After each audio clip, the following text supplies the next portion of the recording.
All right. No tengo audífonos, te los di a ti. Okay, so Y puedo ver, está muteada. let's Nosotros. get started right here. So this is our panel for today. Let's get started with the introduction of the panel. Most of you know me. My name is Masooma Rizvi. Not very long ago, we were right in your shoes, so we totally understand. I'm gonna briefly go ahead over my journey and then pass it over to the rest of the panel. I did my BDS from Dow University in Pakistan in 2016. Soon after that, I moved here to United States, did my NBDE 1-2, took my TOEFL exam. In 2017, I did apply with just my part 1, but things didn't work out in my favor. I went ahead, did everything that I could, took my part 2. In 2018, did my preceptorship in UCLA at postgrad perio. I worked as a dental assistant for at least 2 years. And currently I am a PPID D3 at UCLA School of Dentistry. These are my contact details. You can feel free to contact me whenever you want. I'm gonna go ahead, pass it over to Urvashi. Oh, sorry, Viraj, technical difficulties. Right. Hi, my name is Viraj Ganesan. I graduated in 2016 from Chennai, India.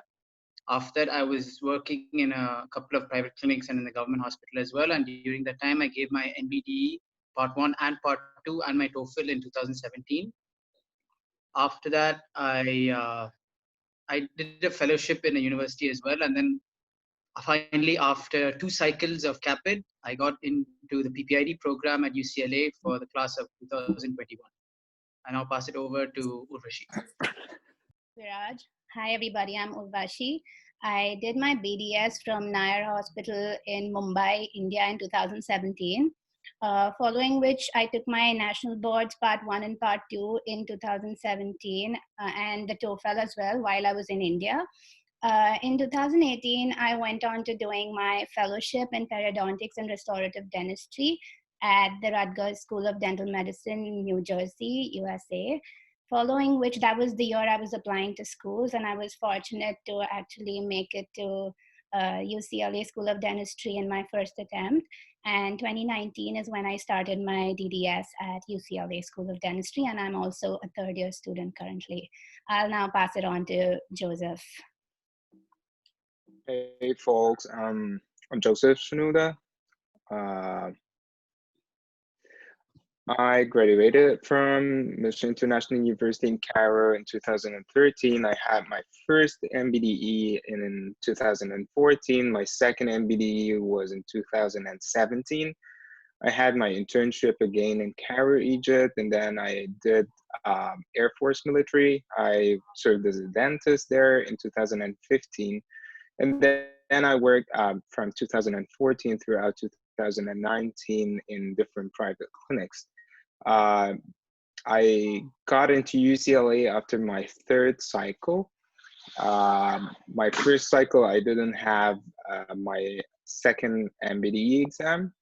And of course, feel free to contact me anytime, and these are my contacts. And by the way, we'll be handing this presentation at the end, so you don't need to write anything. If you need it, you just have it.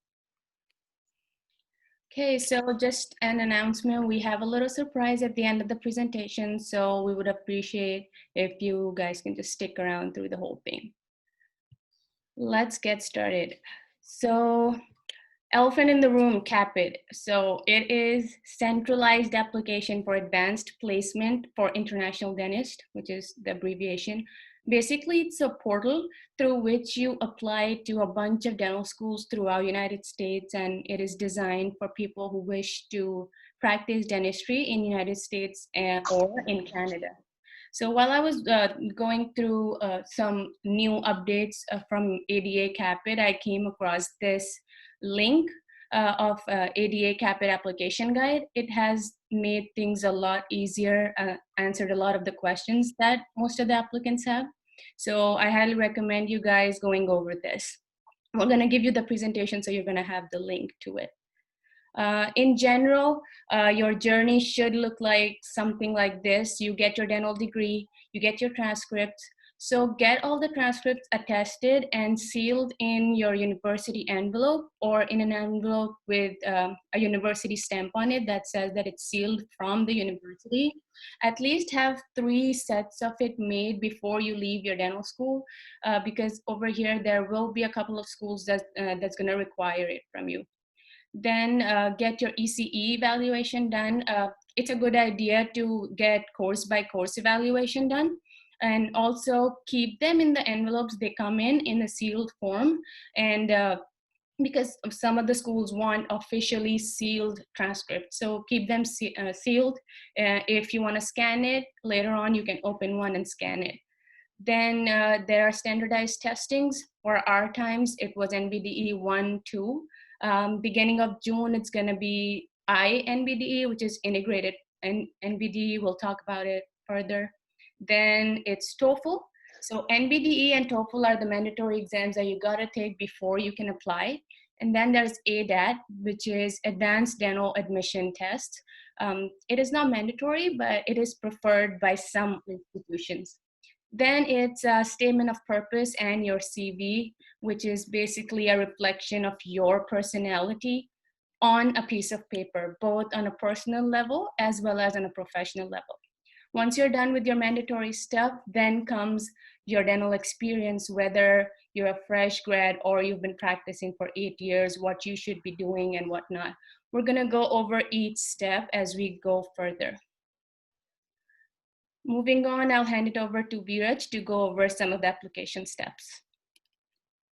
All right, so we're going to start with CAAPID.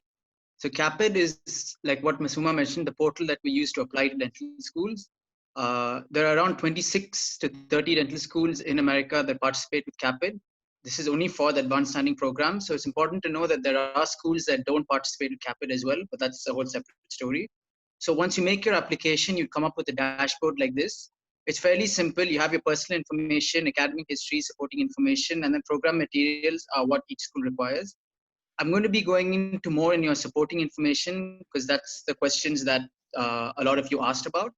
So when you see under supporting information, you have evaluations, experiences, achievements, licenses, other relevant information, personal statement, and document. And these are all fields that you need to fill up. So I'm going to start with evaluations. So evaluations are your letters of recommendation. And you need to create an evaluation request, which will be sent to a person who you're requesting the letter of recommendation from. You have to fill out this form, and the letter of recommendation, when you fill out this form, an email will be sent to that person with a link with which they'd have to make an account, and then they would be able to upload their letter of recommendation straight into CAAPID. So it has to be submitted directly by them, and this is to prove that you have not tampered with it. In the middle, you can see there's a waiver of evaluation, and you should put yes, which says, kind of denotes to the schools that this is coming directly from your evaluator. So for these letters of recommendations, you need to have 3 for CAAPID. One has to be from the dean of your dental college. The second one has to be from any faculty in your dental college. And the third one could be from anyone, preferably from a dentist in America who you worked with, or someone who you did a preceptorship with, anyone who knows you well. If not, it could even be from someone from back home. All the letters should be on an official letterhead. They should be signed, dated with an official seal. And preferably, they should be within the last 2 years. They should be uploaded directly to CAAPID by the evaluator. And when you're getting these letters, also get hard copies of the letters in sealed envelopes, because certain universities ask for them to be sent directly later. And I will pass it on to Urvashi. She's going to talk about the personal statements. Thanks, Viraj. So a lot of you sent in a bunch of questions regarding your statements of purpose. So what is a statement of purpose? It's essentially a long essay that's required by all universities world over and is a gist of who you are and what your clinical experiences are. And a lot of you asked, what is a well-written statement of purpose? So I just want to mention that while academic standing and examination results like objectively describe you and your performance in dental school, I feel like the statement of purpose is the only part of the application that is subjective and gives you a free like 1,000 words to describe yourself and to basically tell the admissions committee something more about yourself in detail. So make sure that you use your 1,000 words very wisely. What do schools look for in a statement of purpose? So keep in mind that all of the schools are receiving thousands of applications every day. So make sure your statement of purpose is crisp, it's precise, and it's unique. And I'll tell you how you can go about doing that in the following slide. And I think the 5 pointers that are most important in your statement of purpose. Masu, can you switch to the previous slide? So it reflects your writing capability. For the statement of purpose basically tells the admissions committee that, okay, this person is capable of writing fluently, there are no grammatical errors. So make sure that your language is lucid, but at the same time, you also have like a good like vocabulary. Second point being, what makes your statement of purpose unique? So you need to highlight this aspect that you feel is unique about you as a candidate. The admissions committee should recognize you as an individual through your statement of purpose, and it should reflect your interests, your short-term, your long-term goals. And it should also reflect what your previous experiences in dental school, outside volunteering, research are, and how you can contribute to the school as a student at that school. Because after all, it is a two-way street. You're there to better your dental career, but the school also wants you to go out and represent the school on like a national level as well. So make sure that you incorporate all of this. Going on to the next slide. I just came up with, this is no standard format of the statement of purpose, but it's just the format that I used when writing my own. So try to categorize your statement of purpose into an introduction, a body, and a conclusion. This just like, it helps you have a clear line of thought when you're like jotting down your points, and it just comes across well when the admissions committee is reviewing it. So your first paragraph should be an introduction. It should basically explain your background in 2 to 3 lines, and somehow you should manage to connect this with your future goals. And be mindful of the word limit like throughout. So just be restricted in the choice of adjectives and superlatives that you're using. Also, you try to write about an anecdote that like helped you realize why you picked dentistry as your professional career choice. The second and third paragraph should basically entail what your academic background and professional experience has been like. So you can just write down what you've done so far, what you're currently pursuing in a program, or if you're volunteering or shadowing back home. It should also like cover the skills that you would acquire in the course of your 2 years if you were chosen to the program, and how this program would help you develop the skills for your future goals. It's very important in your fourth paragraph to mention why you want to do your DDS when you've already gone through dental school in your home country. So in this paragraph, discuss why you want to join this particular course, and it should also cover that the skills you would acquire in this course and how this exposure would like help you in the future. And fifth paragraph being your career goals. Now they want to know you on a personal level. Everybody has different short-term and long-term goals. So make sure you tell them that if you're interested in going ahead for a residency, and that this program would be sort of like the stepping stone or the bedrock on which you want to base your future career, whether you want to do a PhD, if you want to stay involved in research or academia. Just make sure you like convey that in like a line or two. Sixth paragraph should be focused on why, like if this is actually for if you're applying to a limited number of schools and it's a university specific statement of purpose. So why this particular university? So this just shows the program that you've done your research and you're not randomly just applying to all schools that CAAPID gave you on their list. So you're really interested in the program that they have put up, and there are certain aspects. Some programs are research intensive, some are clinical intensive. So it also tells them what you're expecting of the program. And if you want to develop a career in, say, research or PhD, you're obviously looking for a program that's helping you further your personal goals. So make sure you tell them that. And of course, to put everything together, you have to have a conclusion paragraph. So here you conclude your basic desire and readiness towards joining the course. And also, since this is a closing paragraph, stay focused and prepared for all of the challenges that come your way, and make sure you reflect that in your statement of purpose.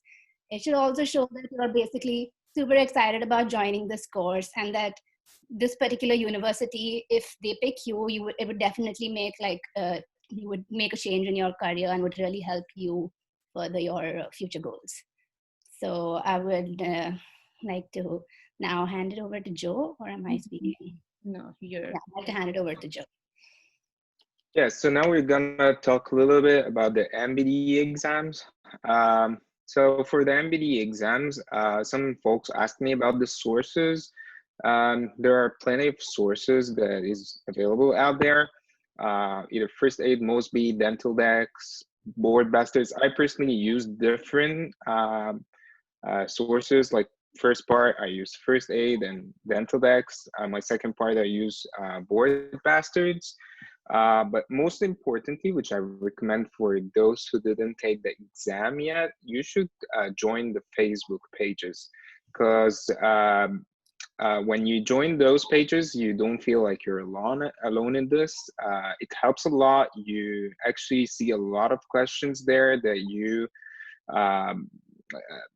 might been across it and you feel like, why am I asking these questions? But other people's would help you, and we'll show you it's not just about you. Other people ask me, how long does the whole studying procedure take? That's a very generic question, because basically it differs from one to one, and there is no right answer here. It's some people, like I had a friend who passed it by just studying 2 months. I have another friend who spent like 9 months, and another friend who spent like 12 months and didn't pass. It depends on your pace. It's not anything that you have to achieve in a certain time. Yet I have some tips that I could share with you for getting the best out of it. Definitely start with the easy subject and get those out of the way, because if you started with subject that you don't like, it's really hard. Like, what's different about the boards from your previous school is you don't have like somebody is guiding you through the timeline. You are your own guide, and sometimes you feel it's very heavy on you and you feel like, I can't take it anymore. Some days you just get excited, so you're actually your own instructor on that. So motivate yourself by starting with easy subjects. Don't acquire too many sources. Like when I mentioned the resources, don't use all of them. Just pick the ones. I would recommend, if you go through like the contents, the table of contents, and see what makes more sense for you, and just use 1 or 2 max resources. Try to get the most updated study materials. Those resources that I have just mentioned are ones that I used in 2017. I'm pretty sure that there are a lot of stuff that came up afterwards. It doesn't harm if you have somebody who already took the test to make him like be their friend, go and ask them questions. It's not a must to be a question that it's technically related. Like, you can ask them, how did you study? How did you do in your bad days and stuff like that.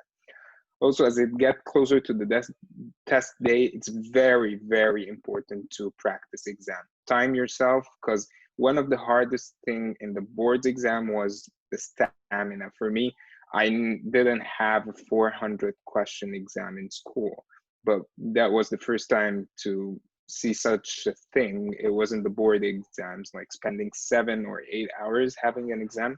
The stamina is very important in such exam. And now, given all that, we have the new thing, which is the IMBDE, which is the integrated exam. To be honest, I did a little research today to get the most updated info I can get. So I just copy paste some of the announcements they had on the website. I'm not sure where you guys standing from, your part 1 and your part 2, but I hope this helps. It says that candidates who haven't yet successfully completed the part 1 may not take the part 1 or 2 after May 31st of this year. And they should instead take the INBDE, which is the 1 exam, which will start in August 1st this year again. And any applicant submitted after November 30, 2019, they will be automatically assigned to testing window that ends in May 31st. Also, if the candidate has successfully completed part 1, which I assume a lot of people does have that, they should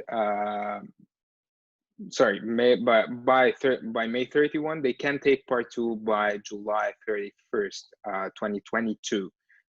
So you still have some window for that.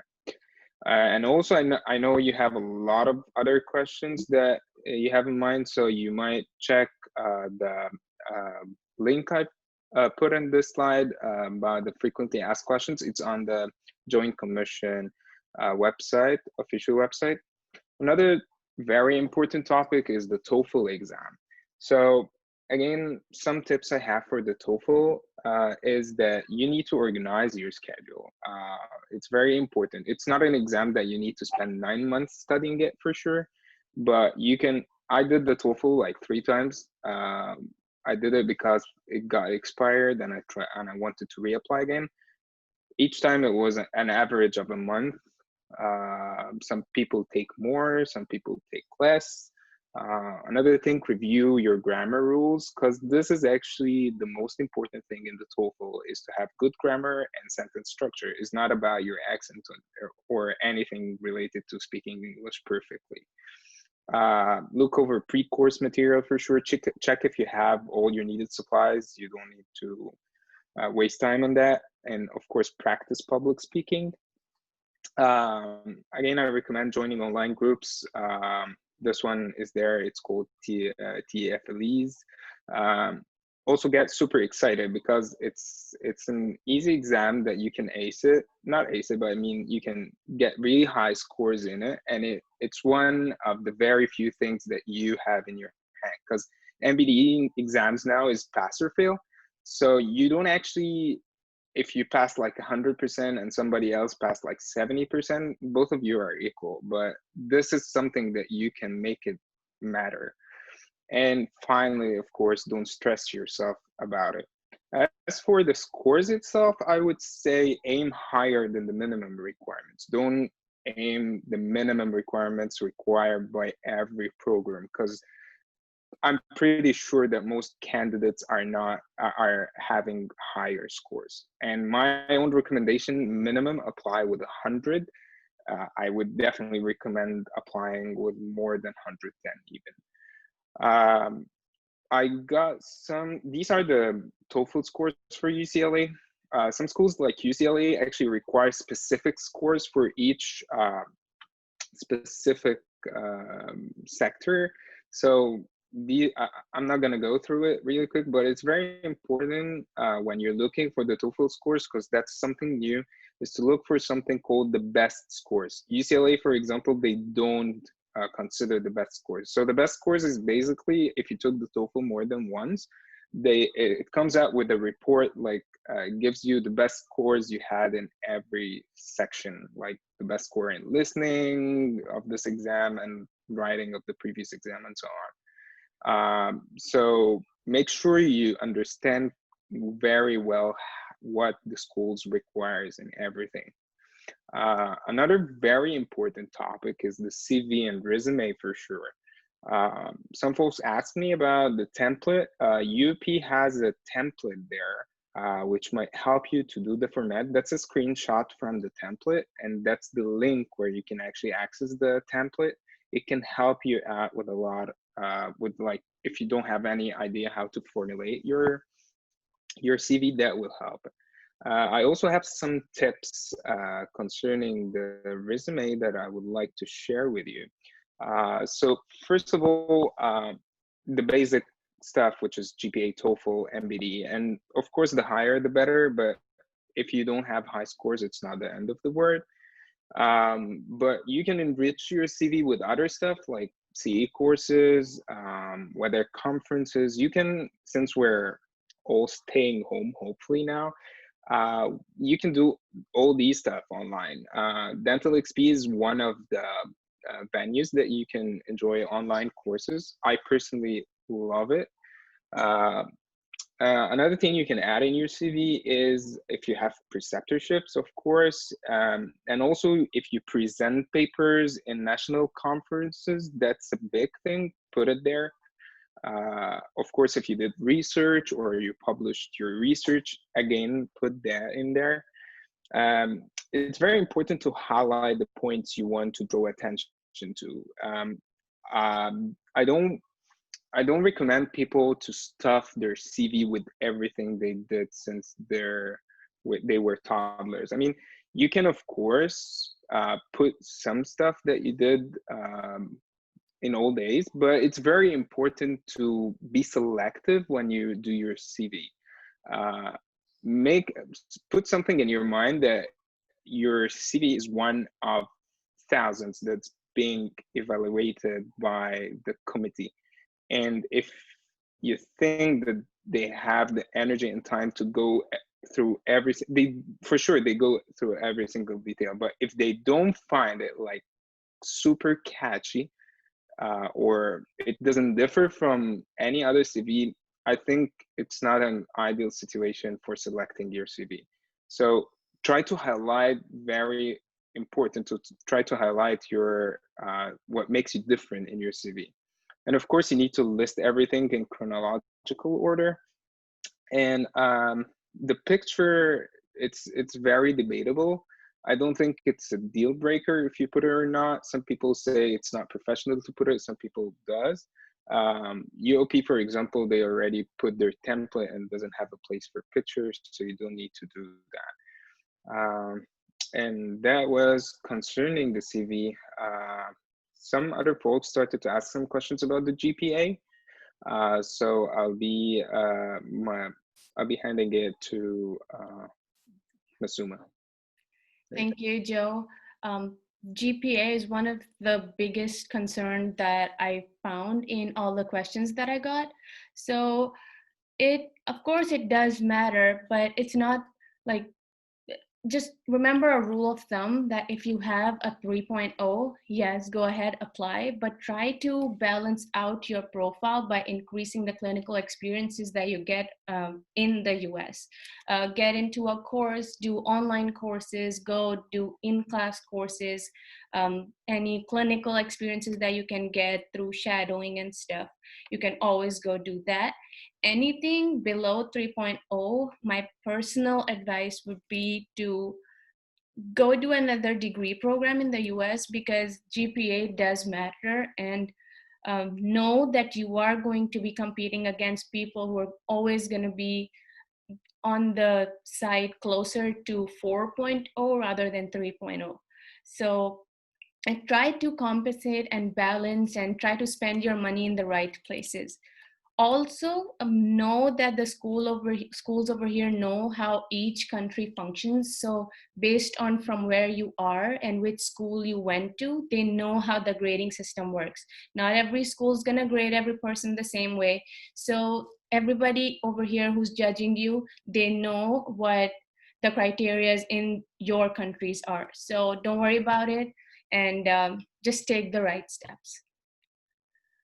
Going over CE courses and clinical experiences. So we have listed down a couple of sources that we personally used. Since we're all staying home these days, this is the golden period for you guys to take courses and earn those credits that you want. Dental Care CE and Viva Learning CE courses, these were the two main sources that I used personally. And since Joe just told you about Dental XP, go ahead, check them out. I have put the links over here. When you get the presentation, go ahead, take a look. And for in-class courses. So for in-class courses, they're not gonna be free. Of course, you're gonna have to pay some amount of money. So try to utilize your money in the best way possible. So in-class courses, of course, you're gonna be learning a lot about dentistry, as well as it's your chance to network through out the whole thing with the dentist here practicing here in the US. Go talk to people, introduce yourself, tell them, because everyone in dental community know each other and they might be able to help you. So just take your chances, go network, make most out of it. It is your chance to experience how the learning works in the US. Dental conferences are the best places for in-class courses. Go attend a day at the conference and you're gonna get like 8 or 9 credits out of it.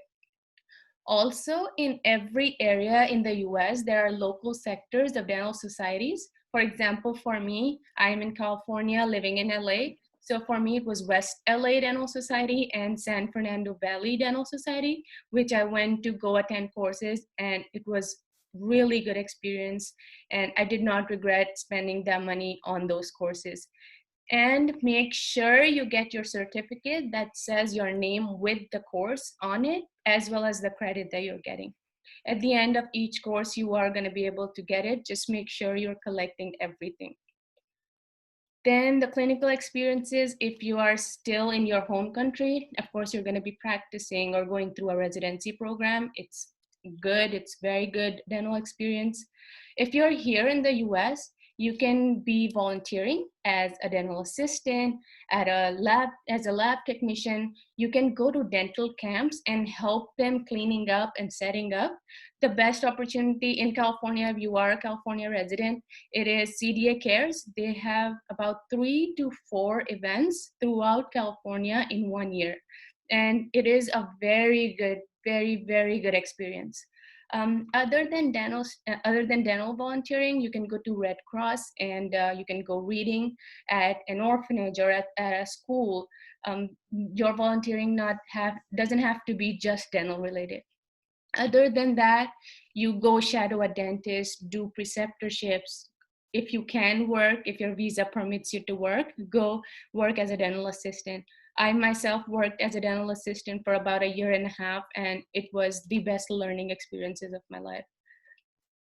Then we're gonna look at some of the questions which I got. How important is CE course and shadowing? Is preceptorship necessary?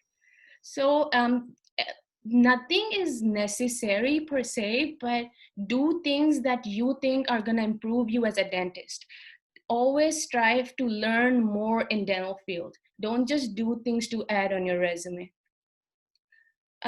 What to prioritize at this point, choosing colleges on their requirements, like certain say strongly recommend clinical experience. How important is that? Yes, clinical experience is very good on your, of course, you should have clinical experience. Again, the same thing, aim at improving yourself.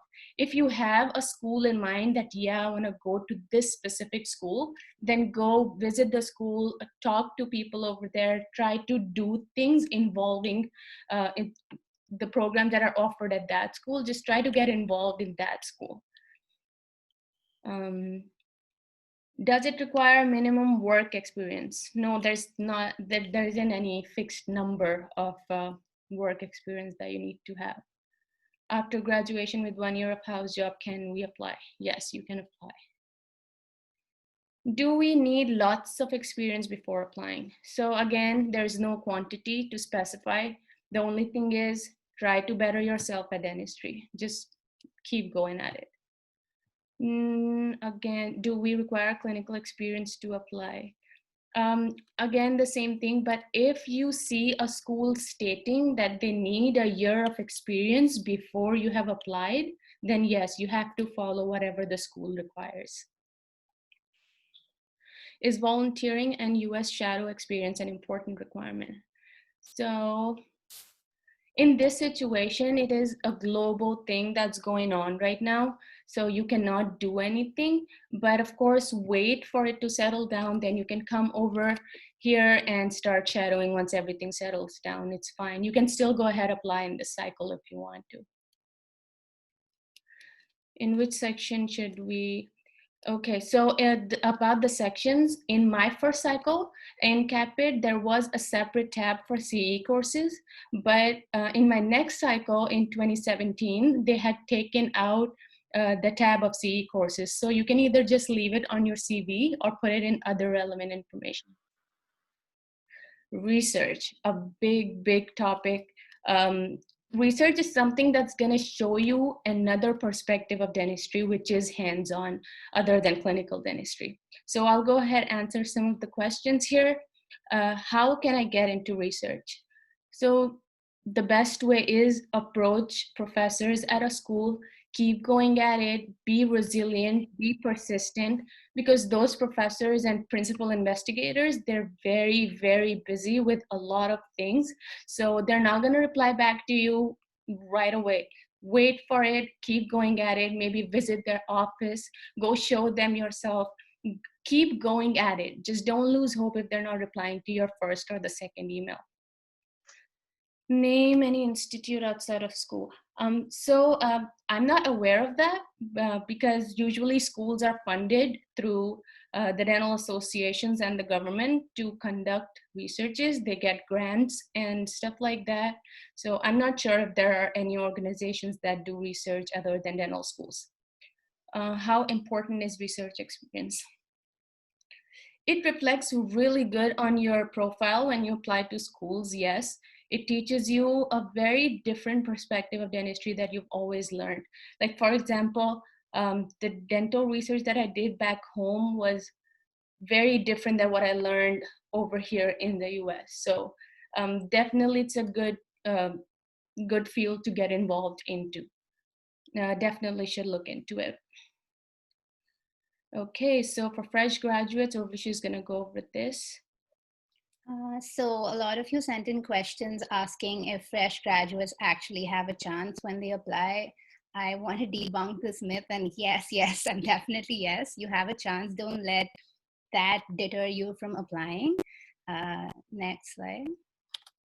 So one of the questions that we received very frequently was which schools prefer fresh graduates with tourist visas?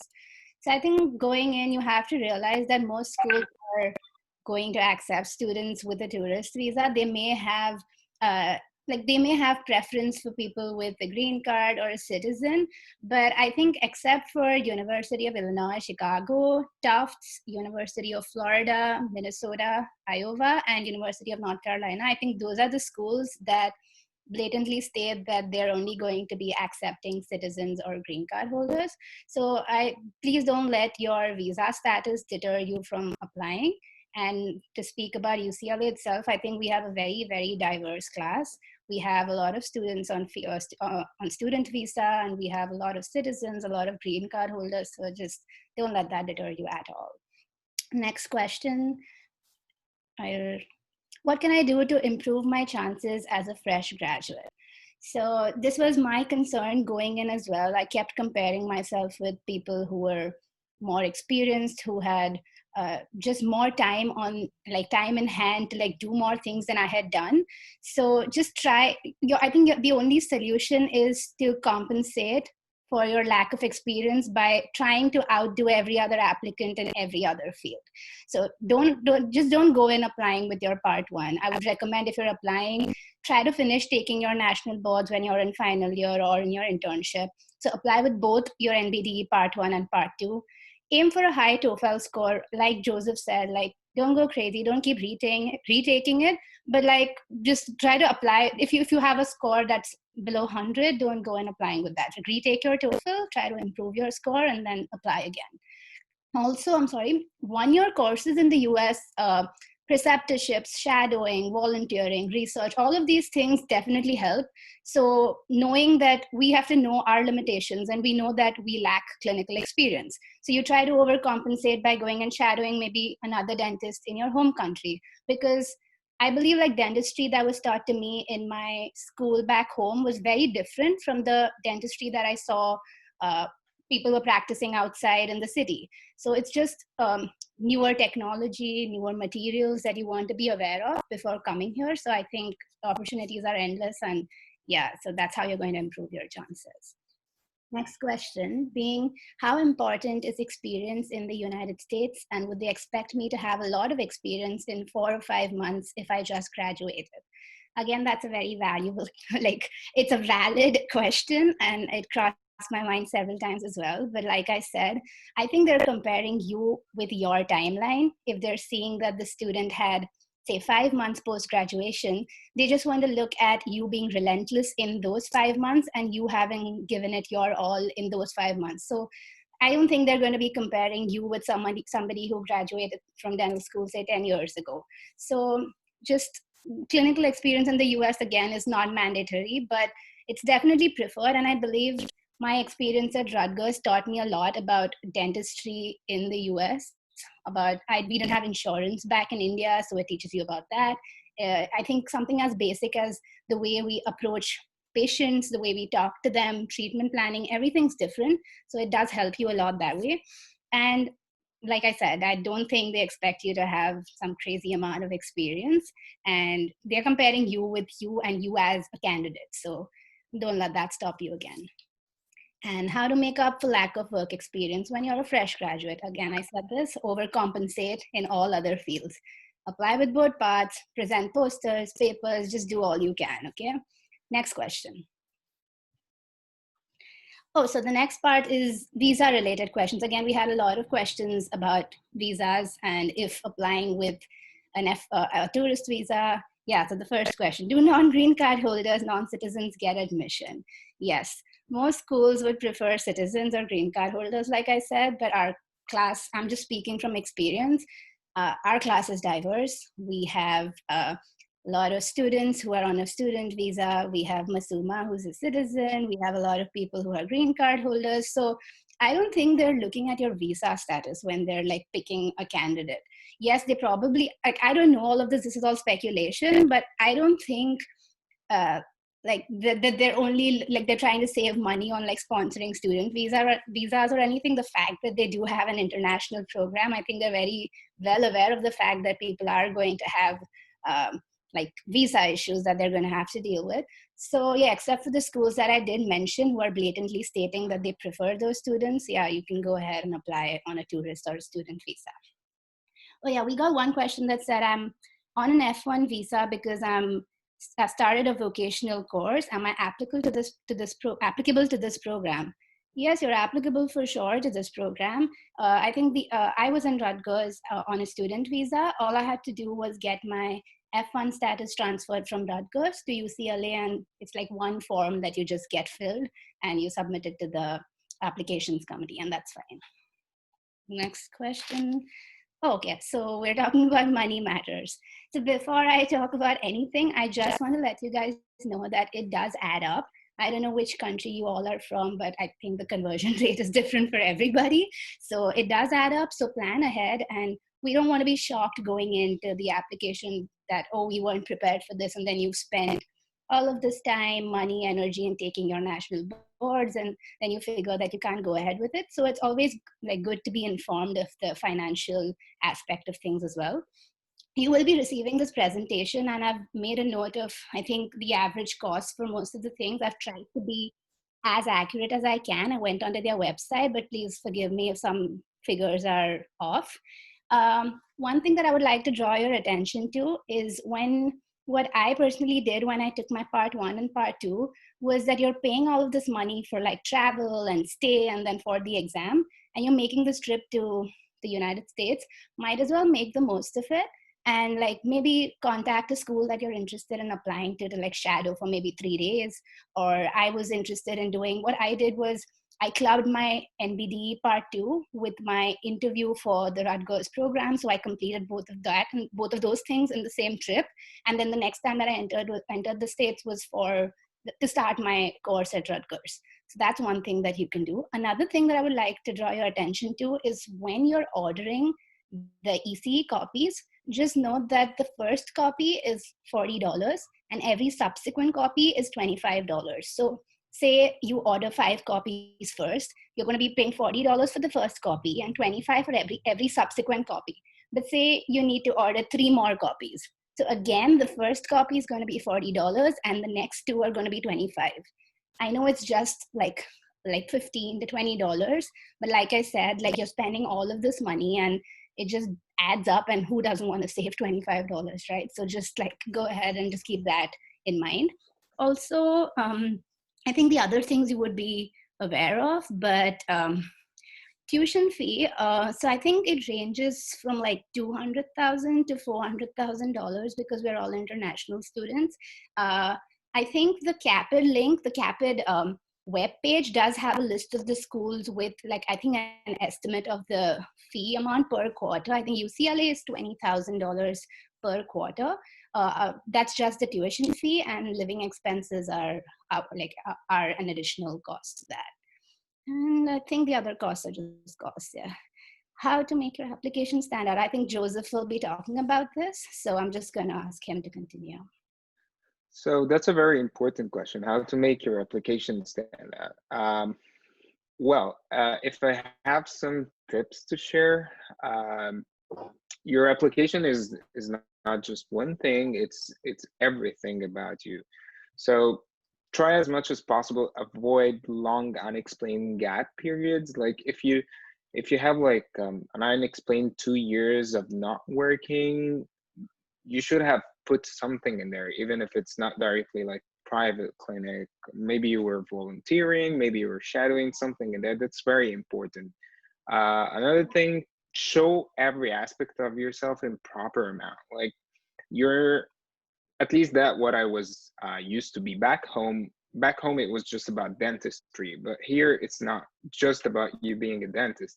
People here wants to know about you. Of course, if you're a musician, that won't make you a priority, but I'm saying you have to have like the full image. They have to have the full image of you. And try to make your application interesting. Like try to make things like, as I just mentioned, if you have like a hobby or something, like you're a musician, just mention it at the end. It makes you different in a way or another. Another thing I would say, present in your application, how did you develop in dentistry? Say if you started by your BDS or your DDS, whatever how they call it in your country, and then you moved on by doing preceptorship, and then you moved on by working in private clinic. Try to show them how you expanded in that you're not just being in your place the whole time. Some qualities that I think they are looking for are those, but basically your intellectual curiosity. And I'm not talking here about the interview. I'm talking here about stuff that you should embrace even in the statement of purpose that Urvashi talked about, or even throughout, if you did it in a smart way in your resume. Have some confidence in yourself and show passion and show that you have the work ethics. Don't be proud of being like smart, but something that it's not very ethical. Show that you have the initiative and the sense of social responsibility. Of course, it's very important here. It wasn't as important in my country, so I'm emphasizing on that. The public service. They love volunteer work. They love the way that you show that you want to pay back to the community. Of course, the openness and that you're willing to learn. Don't think that because you finished dental school already and you're going again to dental school, that you're not really happy. I mean, you're not into learning new stuff. Believe me, I learn new things every day in UCLA. And at the end, I mentioned special talents. So to sum it up, it's all a balance between confidence and arrogance. Like you have to believe in what you're selling them. You can't just say, oh, I have that and that, but that's not important. If you yourself don't feel that it's important, you can't express it as if it's important. But at the same time, you don't really have to brag about things which everybody has, like say, I assume everybody did the BLS courses and stuff like that.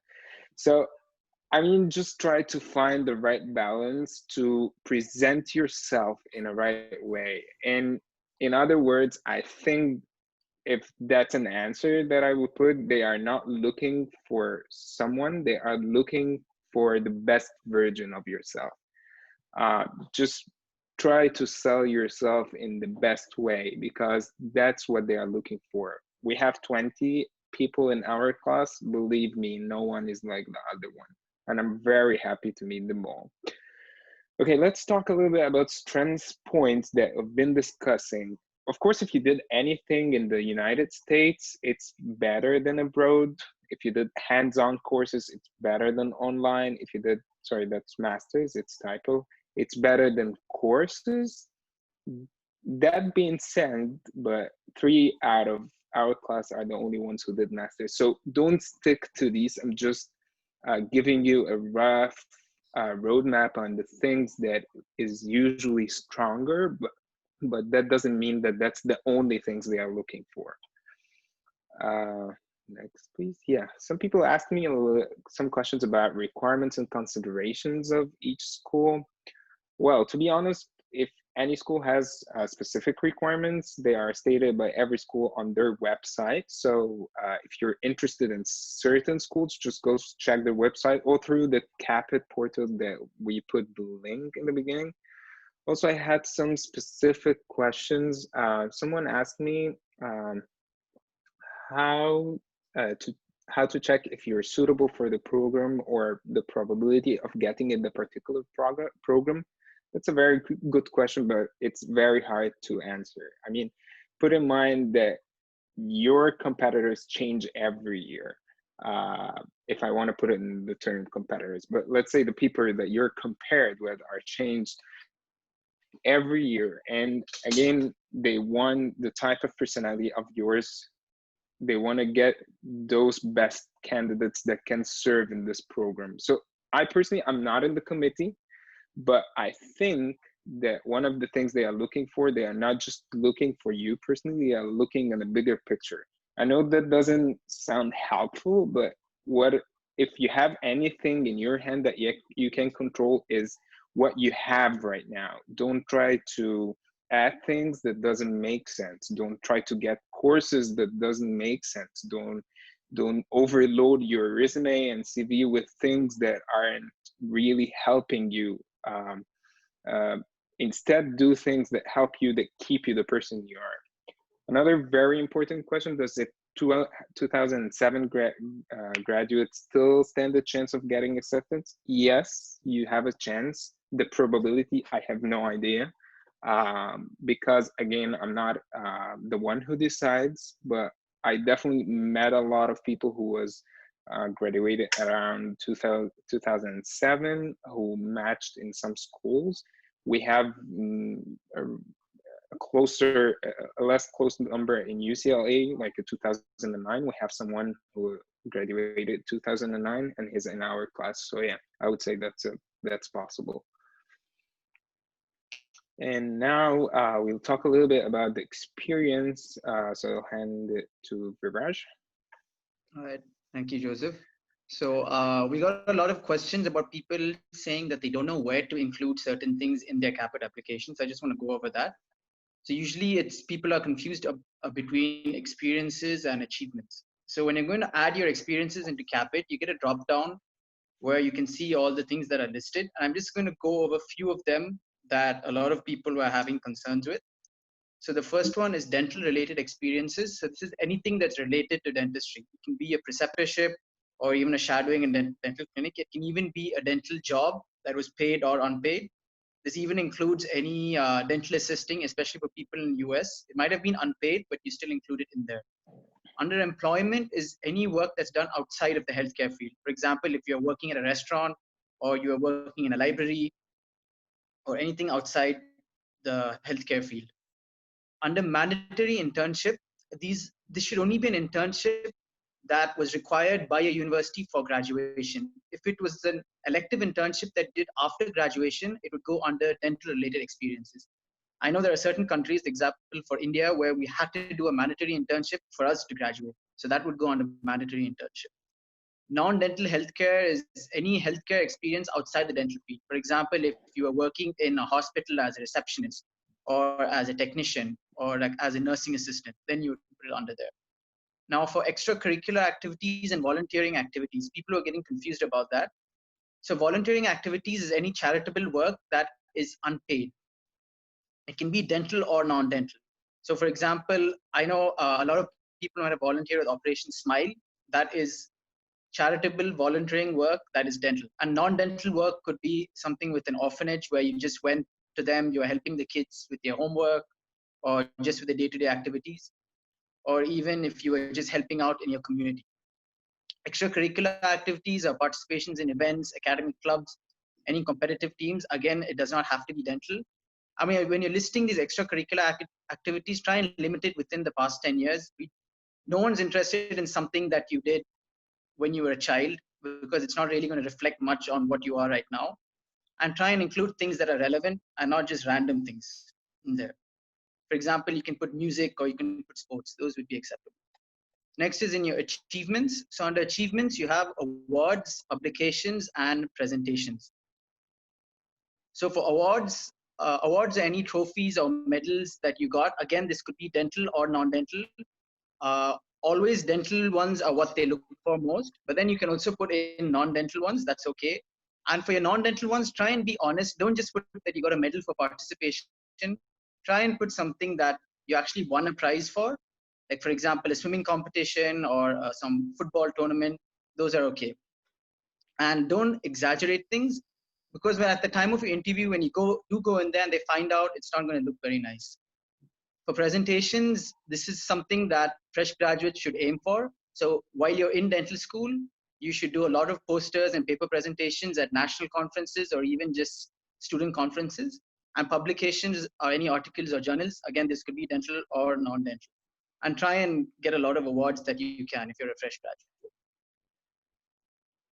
In under other relevant information, so people didn't really know what to put under there. So other relevant information is just a field that's there in CAAPID for you to put things that don't fit into any of the other categories. For example, they could be extraordinary talents, it could be any interest that you have or any hobby, and just write a bit about it. It's just something extra about you that can just give you an extra edge over someone else. If you don't have any of these, just write something in there that you want to add more emphasis to. If you forget to include something in your CAAPID application, it's okay, but just ensure that's in your CV. So once you're done with filling out your CAAPID application, the next thing is choosing your universities. So there's a tab that says add program. When you click on that, it lists out all the universities with your programs, when they start, when they finish, and you'd have the deadline, which is on the right, for when you need to apply by. After you choose a university, you would get a page which will give you a bit of information about the university, how long the program is, and if they have any additional admission requirements. So go through that thoroughly to make sure that you have all the requirements. Some of them might have supplemental applications that you need to submit later. So you just need to be aware of that to have your documents ready. Some universities have supplemental questions that you submit through CAAPID, and these questions can change yearly. I feel that the supplemental questions are just as important as your personal statement. So make sure that you give a lot of thought and effort into these questions. These questions can range from something like what interests you in the dental field, or for example, Loma Linda even asks you something about your spiritual beliefs. So just make sure that you leave enough time and don't just answer these questions in a rush, because these do get looked at by the admissions committee. There were a few other questions that I received. So one was, what is the purpose of CAAPID application? So CAAPID is a portal that takes all the information that you have and submits it to the school. CAAPID does just supplying a CAAPID information, a CAAPID application does not guarantee you acceptance. CAAPID is just, you can say, like a middleman. And sometimes some universities may ask for something extra that has to be sent to them by post or by courier. Is CAAPID necessary for residency programs? No, CAAPID is a portal that's only for advanced standing. That is to get a DDS degree in the United States. For residency, there's a separate portal which is called PASS, and there's another one called Match. What do I do if my dean is not ready to give me a letter or too lazy to upload? Unfortunately, that's reality. Deans of dental colleges are very busy. They have a lot of work.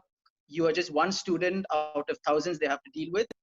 So on your part, you need to be relentless. You need to keep asking them. You could get in touch with their personal secretary and maybe keep emailing that person, calling that person. Let the person know how important this is to you, and give them a period of at least 2 to 3 months so that they have enough time to write the letter and send it back to you. Some of them may not know that they need to submit it online. They may not be used to the process. So you might have to explain it to them. So that's why they would require some time to do this.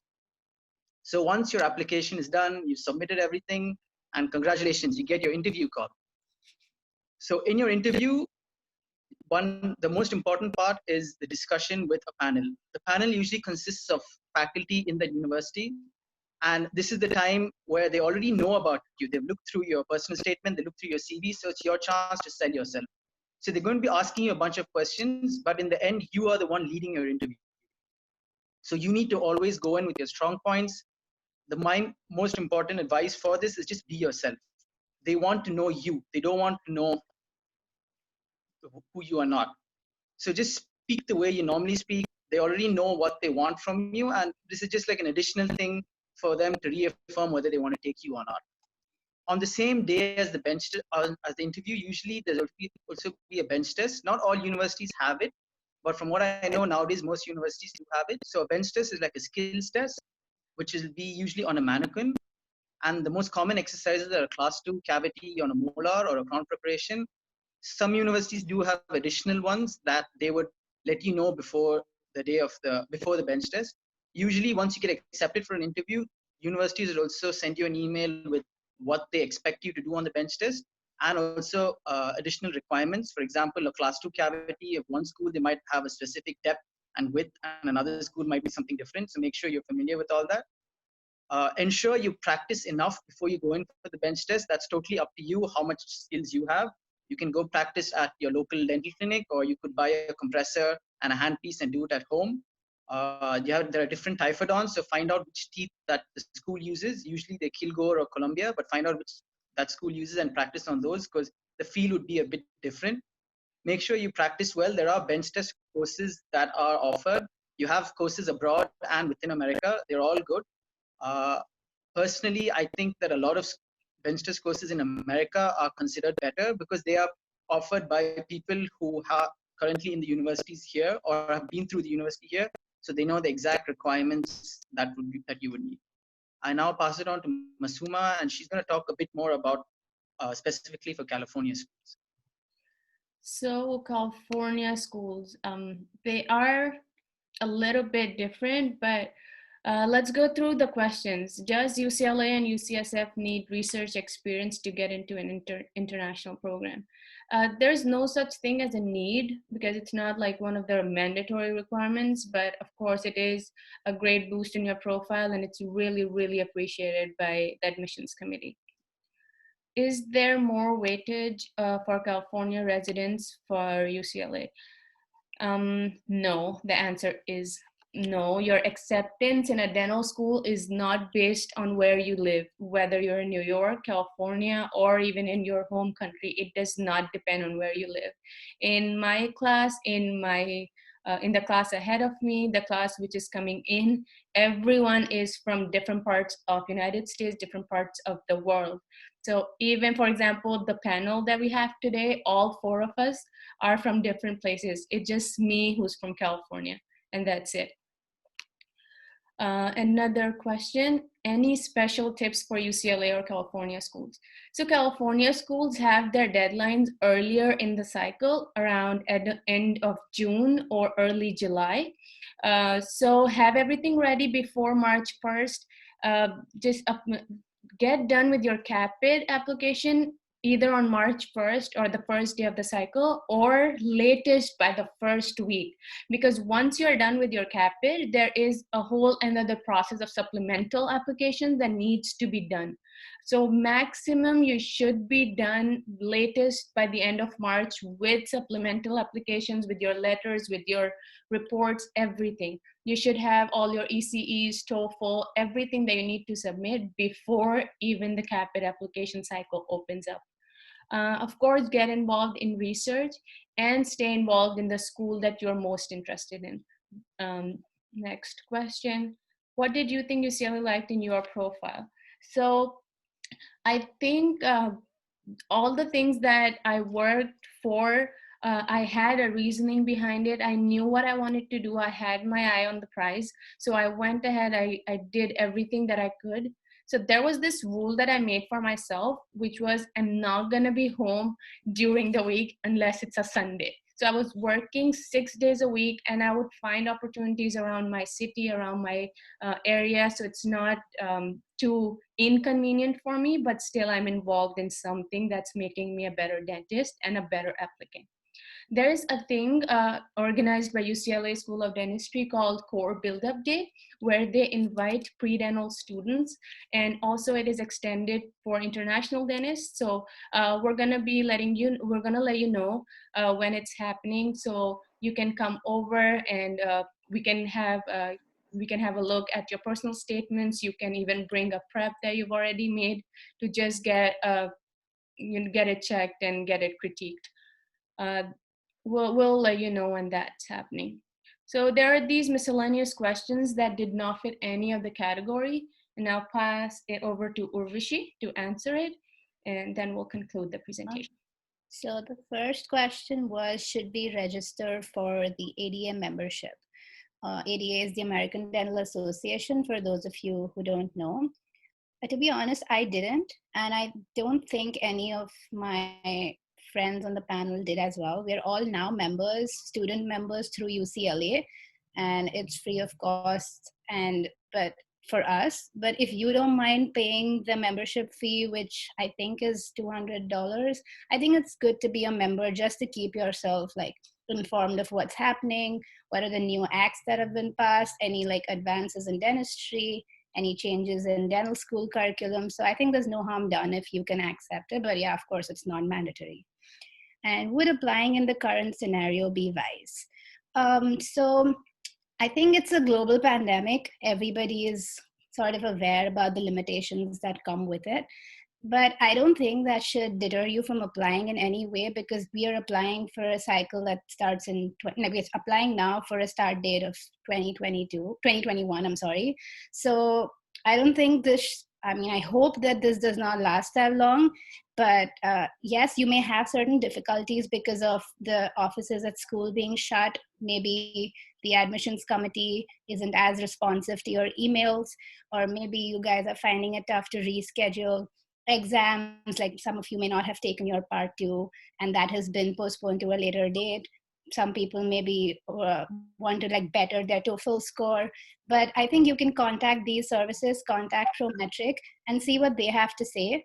See when they're planning to reschedule their cases. But I'm guessing given the current scenario, nobody knows when things are going to improve, so that may be a little dicey. But I don't think it should be a problem because all the universities are aware of this global pandemic. So don't worry, just make sure that you give it your best attempt with all of the documents and tests that you have right now. And I'm sure that I think CAAPID it's not that you submit your application and that's done. If you take your TOEFL later, once the Prometric opens, or you take your NBDE later, you can always go ahead and update your CAAPID profile, or even email the specific institutions that you've applied to saying, hey, because of the pandemic, I couldn't like go ahead and take my part 2, but I want to update you that I took it on so-and-so date and I have now passed it. So is there any way that I can add that to my profile, or can you make a note of it? So I think they're going to be very, very understanding. Everyone's going through this unprecedented time together. So I think we'd be okay. And this is not a question, but this is one thing when I was answering one of my previous questions for the one who's done the vocational course, I just wanted to elaborate that, when we're asking you to do 1-year courses in the US, I think be very mindful of what course you select to do, because say you get an interview and you're in that interview chair, everybody is going to on the panel is going to ask you why you picked that course. So do something that you can just have a reason for. Like it's going to be difficult to correlate why you went and did a master's program in, say, mathematics and then applied to dental school. So like just for the sake of getting a F1 visa, or just for the sake of getting an entry into this country, don't go around doing courses that don't relate to your subject of choice, because it's very difficult to answer or just like justify that course to the interviewing panel. So be mindful of the courses that you pick to do. And yeah, like Masooma mentioned earlier, just use the money that you're investing wisely. And I think we opened the chat to any additional questions. So I'm just gonna see if there are any questions and then probably just hand it over to whoever is presented on that topic. Okay, so our first question is DDS like a house job? Do you people learn everything like root canals, etc.? This is like a general question that I think all of us can answer, but it's basically like dental school back home, yes, you're going to be doing root canals. It's dental school all over again. You're going to be doing everything that you did in your home country all over again. So yes, you'll be doing cavity preparations, restorations, root canals. Numbers vary from school to school, and from patient pool to patient pool, but you're definitely going to get exposure in every possible field of dentistry. And do the panelists have anything else to add to that question? No, I think you're good. Okay, so the next question being a fellowship question. Okay, do you think the fellowship helped you get acceptance into CAAPID? Do you think a fellowship or preceptorship in USA, or can they be in any other countries? I think, so personally speaking, I definitely, given my lack of experience, I think the program that I did definitely helped me not only like better my clinical skills, but like I mentioned earlier, just learn more about what dentistry is like here in the United States, because dentistry in India and America are vastly different. So it gave me like a deeper insight because I was part of an institution. So I had my own set of patients and my own patient pool that I was looking at. Treatment planning was different. Lab steps were different. There were certain steps that we did differently back home. So yeah, definitely helped me a lot. And I think to sum it all, it just made me more confident. And I just had more to talk about in my interview. Like I knew what I was talking about. I had this whole 1 year of experience. Actually, back then, maybe 6 months of I was into the program, and then I interviewed at UCLA. So I just had enough stuff to talk about and with confidence. So I think it definitely helps. A fellowship or preceptorships in USA or other countries. I think if you're applying to schools in the United States for the reasons I stated above, it's most beneficial to you if you're getting a better know-how about what dentistry is like in the country you plan to be in. So I think no harm done if you're in another country, but if finances aren't a concern and everything works out well in terms of visas, and I think it's definitely advisable to do your fellowship or preceptorship in the country you're applying to. Master's question. Would you recommend completing a master's degree in the United States, or can it be in another country? What masters would you recommend, chemistry or physics? Oh, yeah, again, see, like chemistry and physics, I know it's science, but it's very difficult to correlate with dentistry.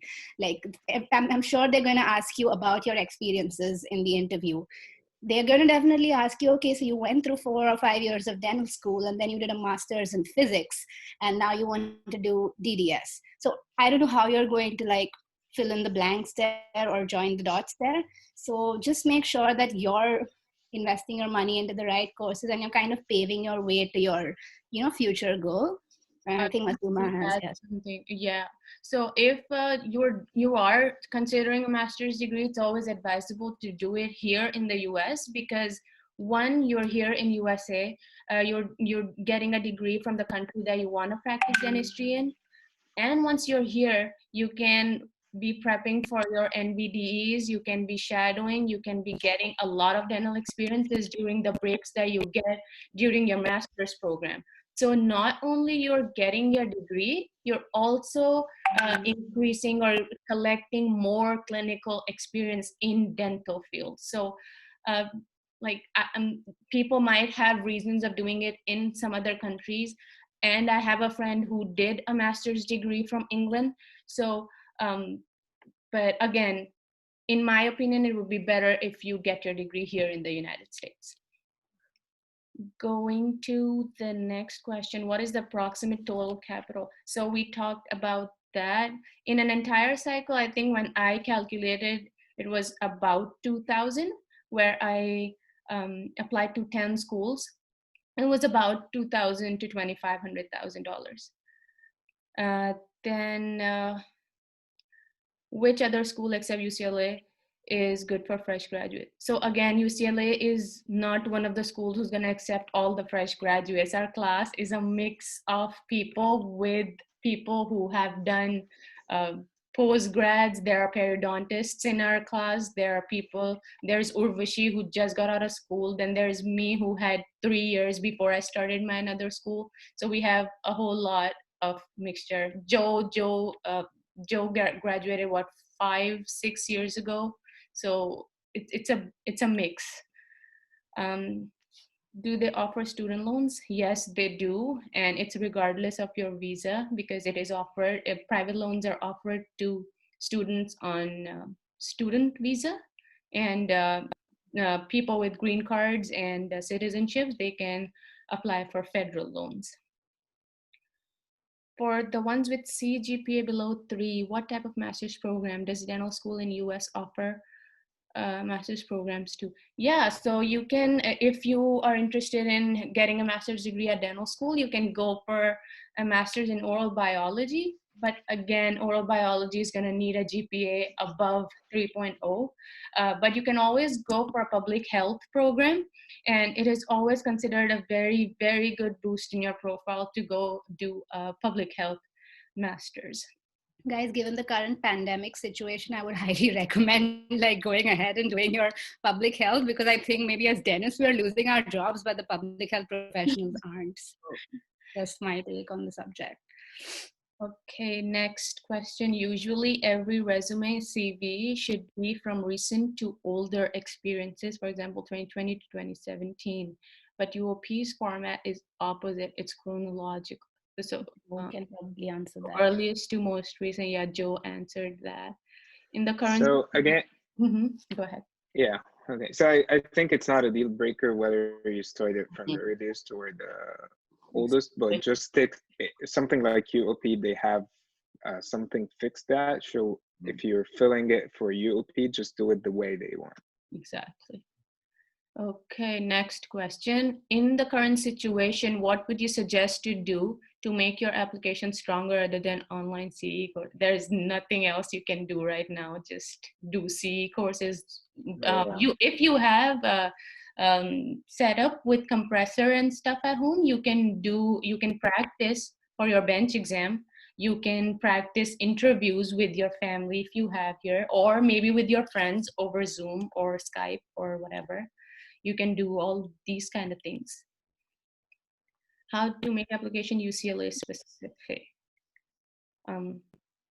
I talked about UCLA, just apply early, get everything done early, be associated with UCLA, get involved in things that are offered by UCLA.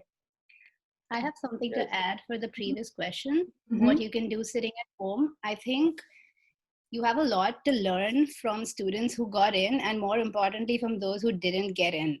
So use this time at home to, anyway, we're on our phones and laptops all day, right? So use your time to network, go reach out to on these student portals. I think you have Student Doctor Network and all of that. You have all of our email IDs.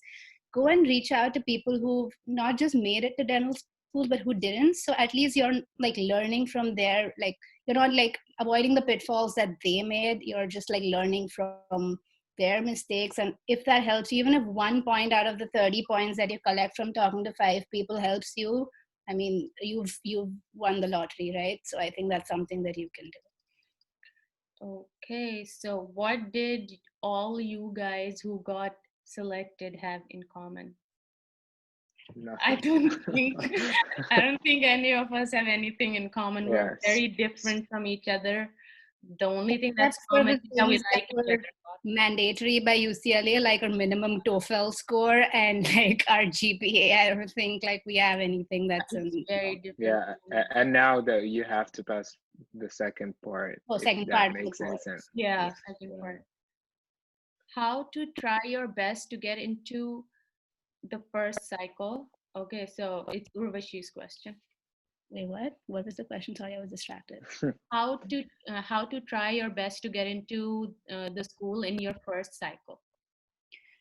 I don't know what you can do. Like, there's no rule of thumb. I just shared with you guys what I did. I think so. Just to share a personal experience, like while I was in final year in dental school, I didn't know I was going to come to the United States. And I visited Miami with my parents, and we also went to Boston, and I landed up just with, like, I was in the area. So I went in and just saw Tufts. I went into Harvard School of Dental Medicine, and I just really liked dentistry here. It was like vastly different from dentistry back home. So that's when I started actually applying. So it was the start of my internship. So I went all out. Like I just like took my national board. I started studied for my part 1, part 2. I headed the scientific committee at school. I presented papers at every like national and state conference that I could. I was working on research from earlier, but I made sure I work with a faculty member to get it published.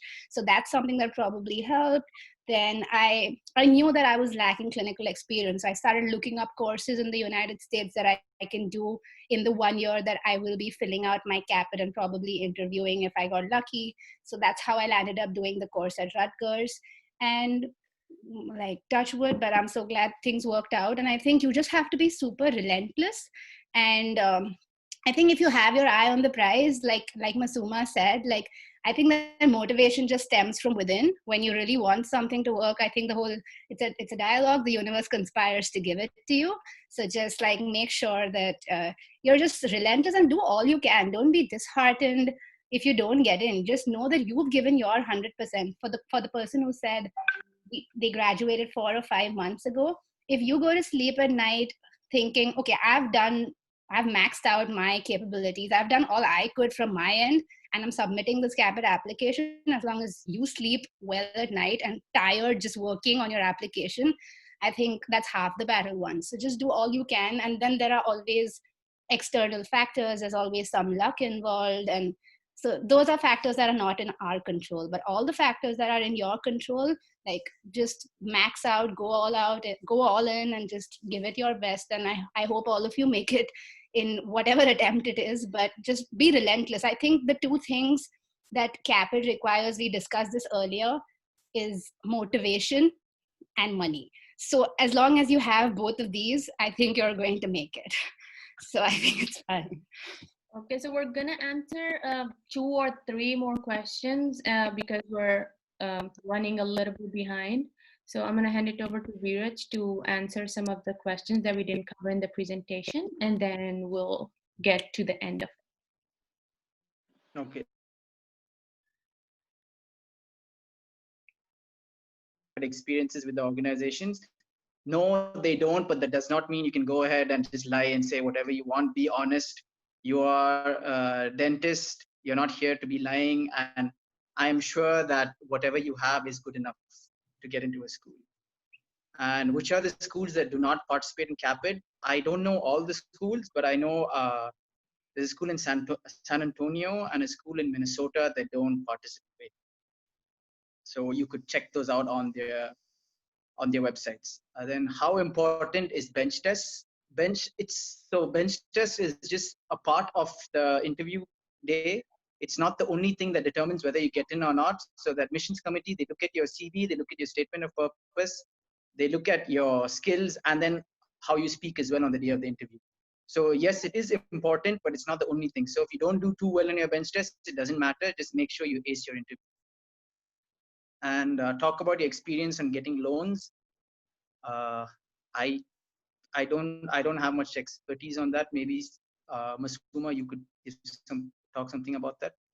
What was the question? Sorry, I missed. Talk about your experience on getting loans. Getting what? Getting loans. Oh, so I'm a permanent resident here in the US. So you just go through federal loans, and whichever school you get in, there is a financial aid officer. They're gonna help you with everything. So it's a very smooth process, just really straightforward. You're not gonna have any trouble with it. And if you're not a citizen, you still have a way out of that, which is getting a private loan. But in private loans, you have to have an American citizen or a green card holder, at least, who can co-sign with you.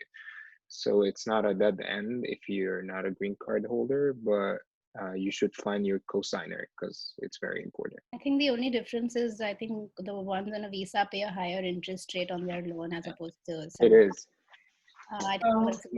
So we're gonna stay back and answer some of the questions that you guys have, but I would like to go ahead with the surprise that we talked about in the beginning. So We have a guest speaker with us today who is Dr. Steve Lee, who's program director for our PPID program at UCLA. Of course, he's our program director, our mentor, and of course our school dad, who is like an umbrella over our heads. Now, first, I would like to thank you, Dr. Lee, for taking some time out and giving your advice to all of our international dentists who are attending today. Without further ado, I'm going to go ahead and give it over to Dr. Lee.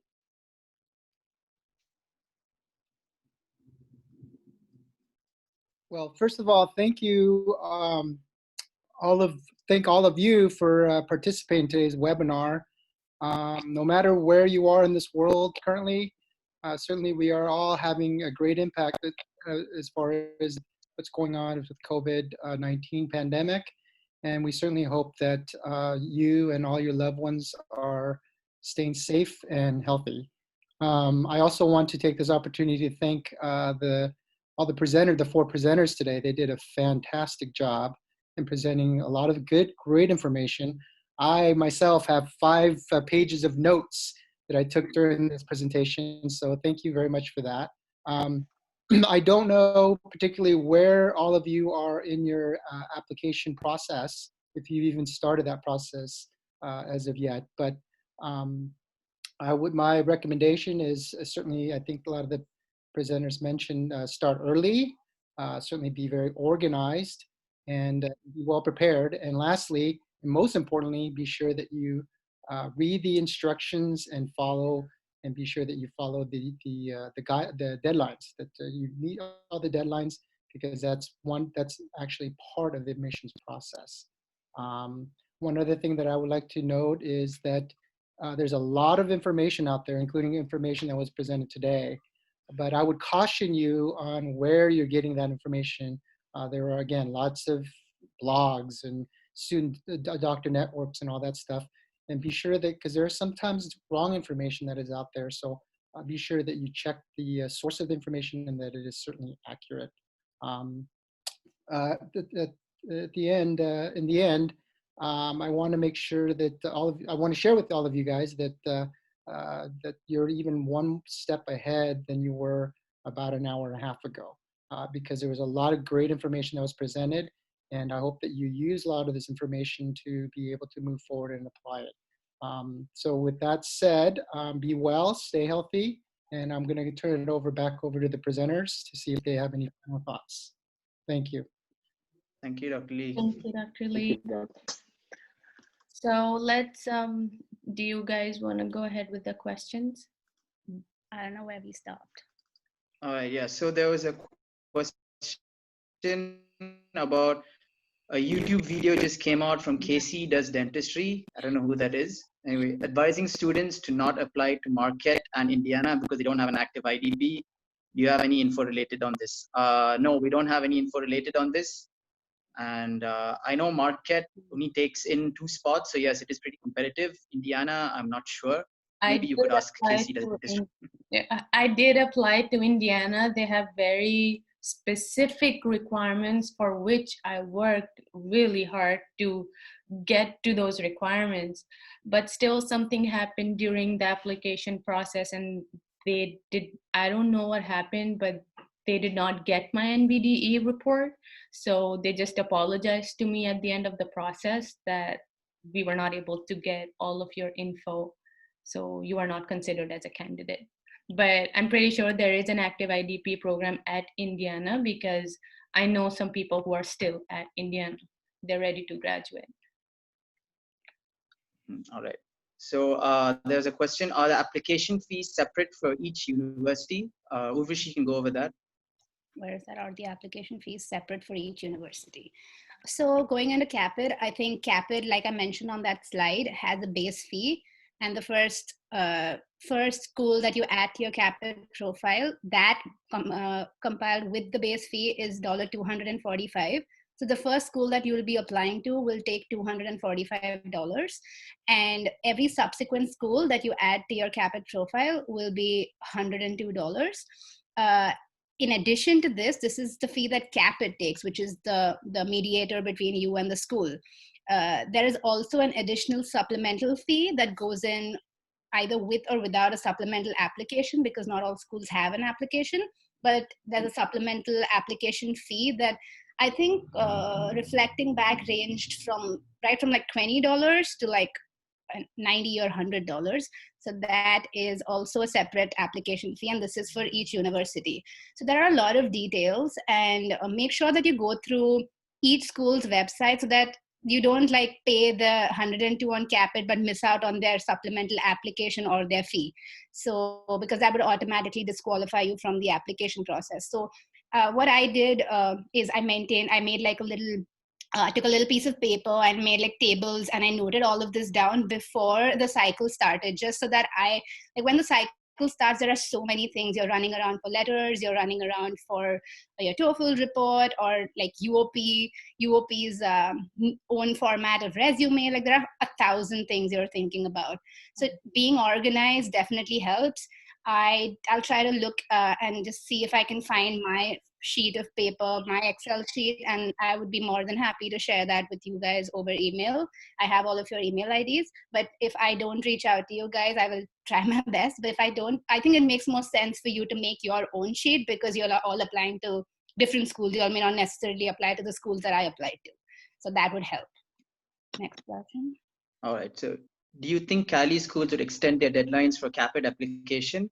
So CAAPID is totally online, and I do not think there would be any extension for CAAPID applications. Regarding submitting the supplemental applications after CAAPID, that could happen, but as of now, no. So I would say just go on with the agenda that CAAPID is supplying at the moment. All right. So how important is it to apply very early? Masooma has mentioned, yes, it is important, especially for California schools. Do a lot of schools consider rolling basis? Is it a deal breaker if you're able to submit your CAAPID application by April? Masooma, any thoughts on this? I'm not going to say a deal breaker, because yes, you can apply until the deadline, but it's always a good idea to apply as soon as possible. And the schools who consider your applications on a rolling basis are going to specify that it is on a rolling basis. So there is nothing hidden for you. Like nothing's going to catch you by surprise that, oh yeah, it was on a rolling basis and I didn't know. So schools who do it on rolling basis, they do tell you that it's on rolling basis. It's always a good idea to get it done as soon as possible. All right. So someone else, is a master's in biomedical informatics a good choice? If you're interested in it, yes. And it is a good choice. It's related to the health field, and it does give you a lot of information about how the health industry in this country works, especially on a statistical basis. All right. So somebody asked about that his BDS was 6 years and he has 2 certificates with 2 varying GPAs.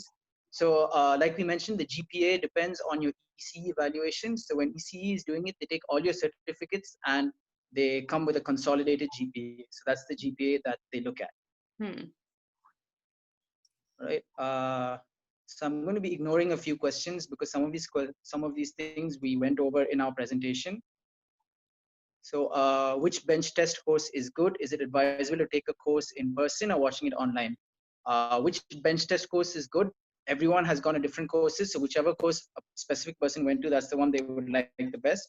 My advice is take a course that is in person, because that way you have a supervisor who is personally teaching you. They can literally hold your hand and teach you. It's not necessary that you have to do the course for a year. Even if you do it for a week, you will see a remarkable improvement in your skills, and after that you just keep practicing on your own.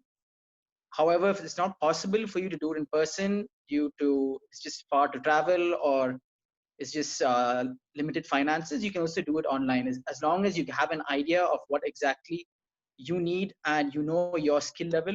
That's the most important thing. All right. Do we have to stay in States during the application cycle? No, you have to come here just to do the exams, but you do not have to be here for the application cycle. Everything is online. However, you would have to come in for the interview when you get called in, and you would be given a date for that. It's probably advisable, like since we asked you guys to do the preceptorships and stuff, if you can, I think it makes sense to, like I said, club the preceptorship time frame and the time frame that you would probably be interviewing in just it's again, because I spoke about money matters, this is another way of saving costs. And also, like, imagine flying in every time you get an interview call, and every school has their own cycle and their own time of calling students for interviews. So it would just make more sense if you were more available and in the country, simultaneously improving your resume and your profile. So that's something, again, you can consider. Someone asked, does working as a dental assistant, preceptor, research experience in US make your profile stand out? Yes, it does. Joe, you have any comments on that? Definitely, it's sorry. Can you say the question again? Because I missed the last part. Does working as a dental assistant, preceptor, or research experience make your profile stand out if you have a low GPA?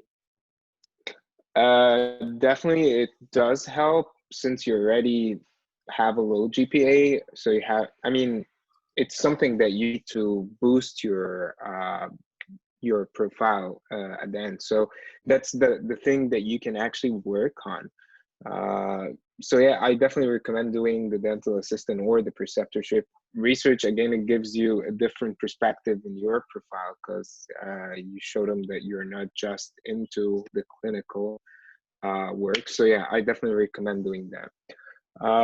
Let's move to another question. Do you have any idea about School of Dentistry in Houston?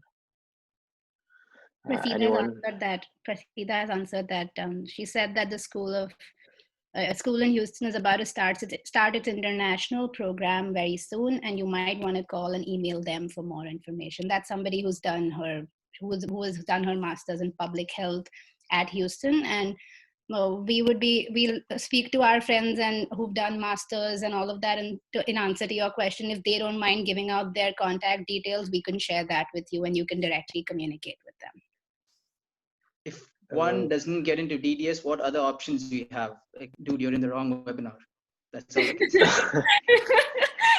It's like a whole other webinar. But